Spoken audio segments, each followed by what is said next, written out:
The thing is, friends, that throughout our lives, every cell in our body lives as its own organism. And every cell needs to eat. And just like us, it needs to eat a variety of foods.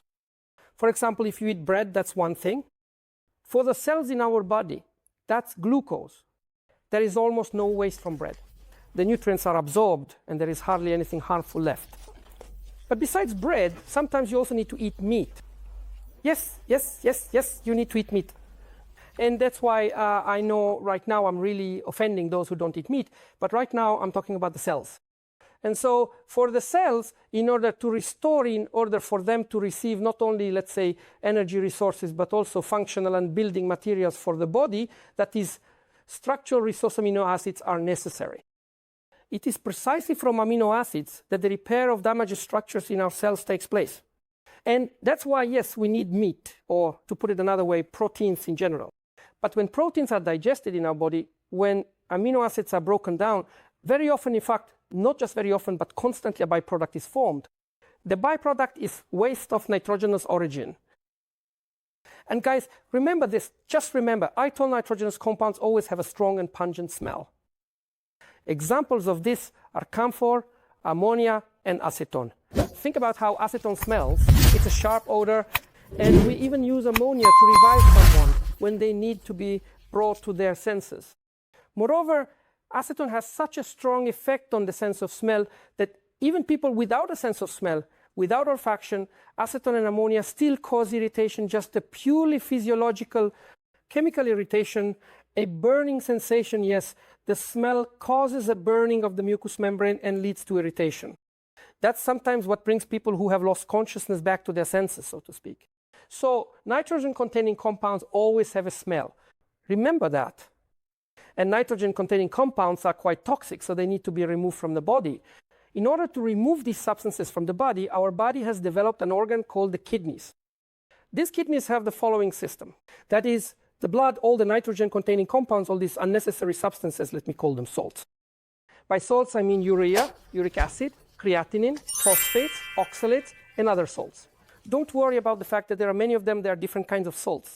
All these salts are unnecessary for the body, not needed, and they're released into the blood. Then the blood collects them from all over the body, and once the blood has gathered them, it brings all these substances to the kidney. The way the kidney works is as follows. Dirty blood enters the kidney. First, all the liquid, except for the cell soul, the plasma is squeezed out of the kidney. This is called primary urine. And at the second stage, from the kidney, from the primary urine, useful substances are reabsorbed proteins, electrolytes, the necessary calcium, all the necessary vitamins. Everything the body needs is reabsorbed. Underwater, with the remaining waste, that's already secondary urine. After that, it leaves the kidneys through the urinary system and is excreted. That's how our kidneys work. The kidney's job is to cleanse our body of metabolic waste products, mainly those of nitrogenous origin. The main one among these products is urea, and as you know, urea also has a very strong smell. Urea, uric acid. And the kidney's task is to remove this urea from the body. But as a result of several certain conditions, and I'm even showing the causes here, this is glomerulonephritis. Glomerulonephritis is an autoimmune lesion of the kidney's glomerulus. In other words, your own immune system destroys your own kidney, and that's it. Primary urine is not formed. Primary. If there is a lot of urine, then the secondary concentration function for urine formation isn't working. In that case, there's a lot of urine, but at least there's some. That's when it's pyelonephritis. But with glomerulonephritis, the glomerulus doesn't work. Urine isn't even formed at all. That's it. So there's no cleansing of the body whatsoever. It can be acute, usually an autoimmune process, but still acute. It is more often chronic. And urine isn't formed, and all these metabolic products start to accumulate. They keep building up, and it becomes a terrible thing. This poisons the body, and it primarily poisons the nervous system. It's extremely toxic. Chronic various kidney diseases include frequent pyelonephritis with the formation of cysts and a reduction in the active functioning part of the kidney. It can also be kidney failure caused by taking some nephrotoxic drugs, medical medications, or eating mushrooms that have a nephrotoxic effect, which simply destroys the kidney. Well, there are various reasons. But this condition develops a condition that I refer to as the following: the increase of renal blood factors. These are indicators from a biochemical blood test. There are basically two indicators, urea and creatinine. The normal level of urea is up to 8.3, up to 8. Well, you can write up to 9, up to 8, write it however you like, but let's make sure it sticks in your mind now. Urea should not be higher than 8 or 9.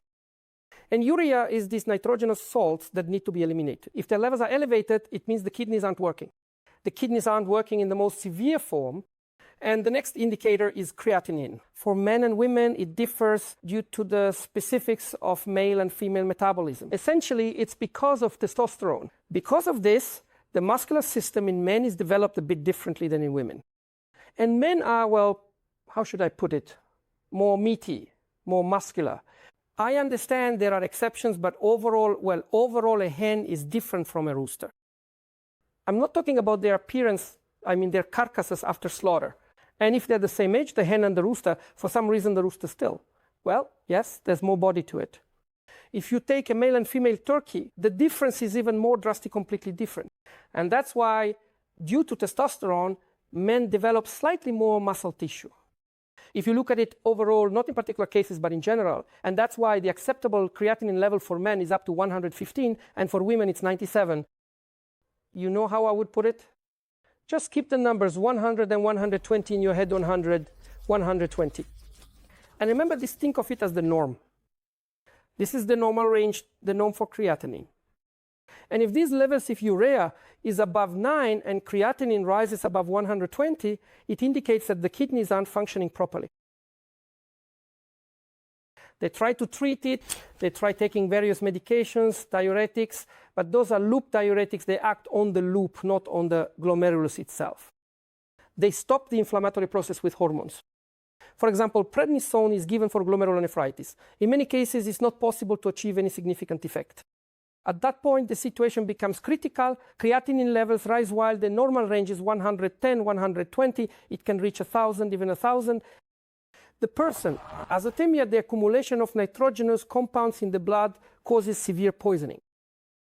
And then they use medications to lower urea, such as lespeneferol. But all of this is minor. It won't have any real effect. It simply doesn't work in practice in the clinic.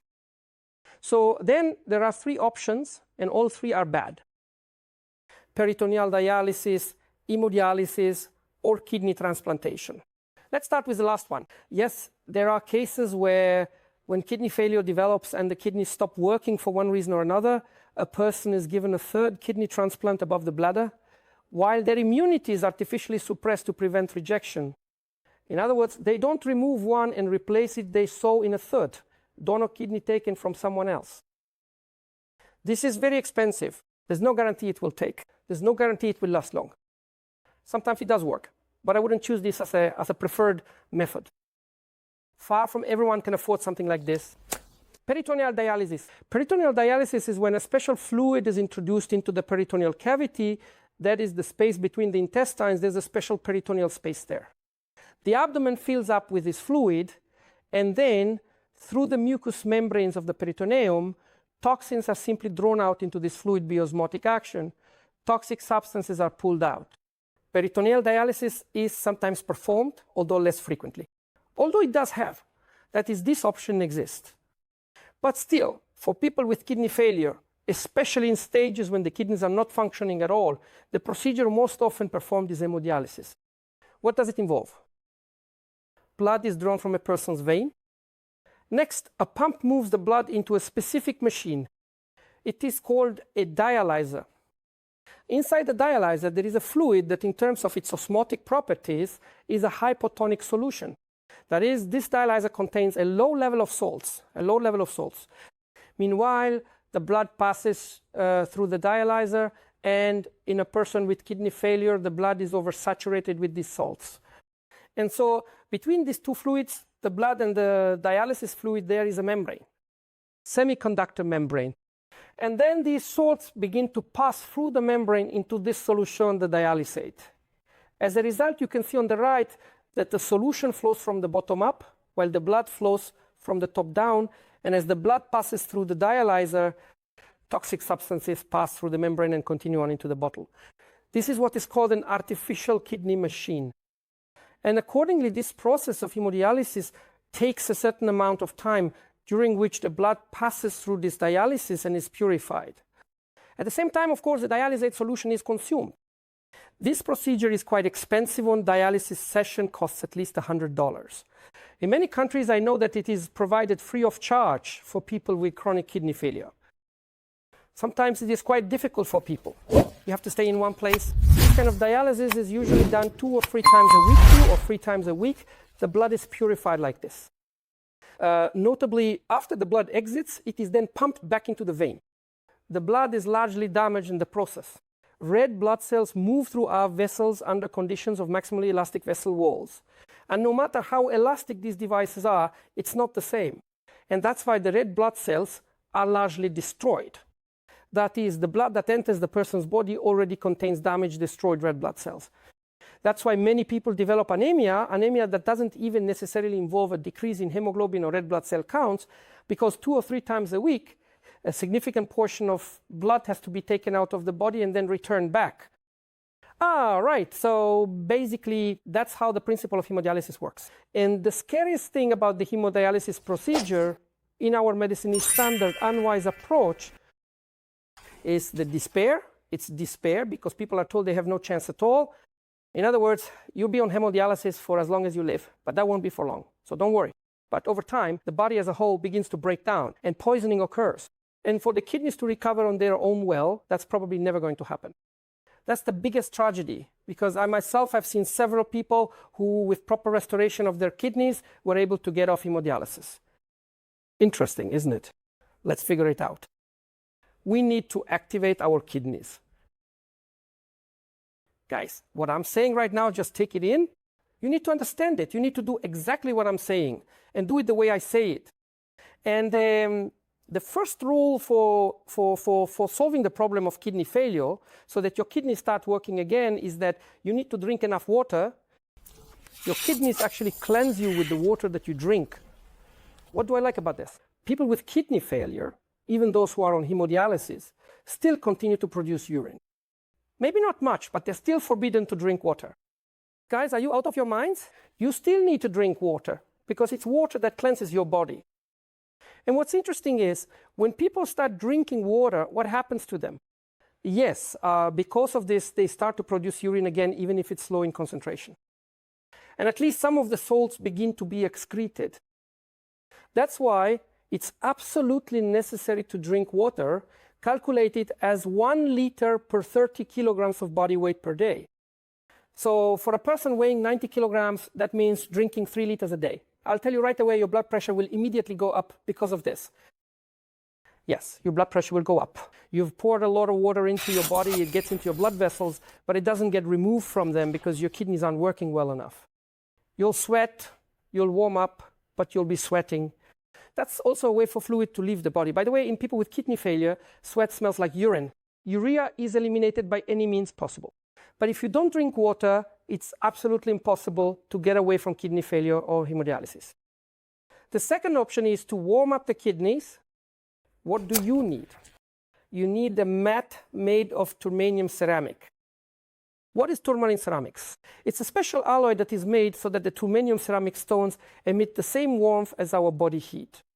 In front of you is the simplest, most basic mat. They come in different shapes and sizes. But the main thing is I need it to be turmanium ceramic. Please do not confuse it with tourmaline ceramic. Tourmaline ceramic is a Chinese imitation with no therapeutic effect. I need it to be turmanium ceramic and to have the warmth of turmanium ceramic. You place the turmanium ceramic against your kidneys, as I'm showing, and warm your kidneys for an hour, 2 or 3 times a day. Well, as much time as you have. How much time are you willing to devote to this? The minimum is once a day for an hour. You can do it twice a day or even 3 times a day. Warm your kidneys, wrap them with some kind of belt. I mean, a turmanium belt, of course. And warming your kidneys like this is exactly what will lead to their recovery. Recovery, to the extent that it is actually possible. I can't guarantee that they will recover 100%. But if through this warming you manage to restore even 5, 7, or 10% of your kidney function, thank God, that's already good. So keep warming your kidneys. For this, you need a turmanium mat. And third, most importantly, warm your feet in the evening. Before bed, place your feet in a horizontal position on the same mat. you should be lying down with your legs lying flat. Many people have varicose veins. With varicose veins, you must not warm your legs vertically. With varicose veins, you need to warm them horizontally. Place your feet on the mat and cover them up, wrap them as much as possible. In other words, you need to wrap them up so that no heat escapes at all. You want the heat underneath to warm your feet, but not to escape outside. And you need to warm your feet in the evenings. This even lasts for hours. And warming your feet is a clear signal you should warm them until they actually start to sweat. And when you warm your feet, by the way, this can even help lower your blood pressure. So your goal is to warm your feet until they sweat. And this is essentially the key to healing your feet, your kidneys, and restoring their function. Guys, warm your kidneys, warm your feet, warm your kidneys, warm your feet. This is a solution to problems of the genitourinary system in general and kidney failure in particular. And then, friends, the most important thing. You will need to. Basically, you will need to do something that you're afraid to do. That is exactly what you need to do. You need, under the supervision of kidney function indicators, to gradually reduce the number of dialysis sessions. The thing is, your kidneys won't be able to recover as long as you are undergoing dialysis. This is the line, the Rubicon, that people are afraid to cross. They are afraid to stop dialysis, thinking that their kidneys won't function. Here's my advice. At the point when you've already warmed your feet so much that they sweat every time you do it, try to reduce the number of dialysis sessions. If you're doing dialysis 3 times a week, switch to twice a week. If it's twice a week, do it 1.5 times a week. For example, 1 session this week, 2 sessions the next week, then 1 session the following week, then 2 sessions again. Reduce the number of dialysis sessions. And if your creatinine and urea levels remain the same after a month or 2, reduce the number of dialysis sessions even further. Gradually increase the load on your kidneys over time. You will see they will start to work. Some of the salts will be eliminated through sweat, and that's good too. Wash yourself more often. Cleansing. Remember, the skin is the second or even third kidney. But warming up the kidneys and warming up the feet always activates, well, I don't know, it may be different for everyone, but it activates the kidneys themselves. I remember when creatinine was 600, when the person started warming up their kidneys, after a month, the creatinine was 200. I remember when a person was he was even yellow. There were also some other problems. Creatinine was over 1,000. And he had already started going to dialysis, plus there were some liver issues as well. But he began warming up his feet, warming up his kidneys, and over time he got off dialysis. So guys, is this possible? Yes, it's possible. What do you need to do? Warm your kidneys, warm your feet, drink water, and then gradually reduce the number of dialysis sessions, but only while monitoring your kidney function indicators to make sure they don't increase because of this. If they do go up, you need to return to dialysis, spend another month warming your kidneys and feet, and then try again to come off hemodialysis. That's the mechanism. Will it be the same for everyone? I don't think so. For some, it will be stronger, for others, weaker. But you need to try, you need to make the effort. And honestly, what do you have to lose? You should try and work on restoring your own kidneys in cases of kidney failure requiring dialysis. That's the information for you today from Dr. Golod.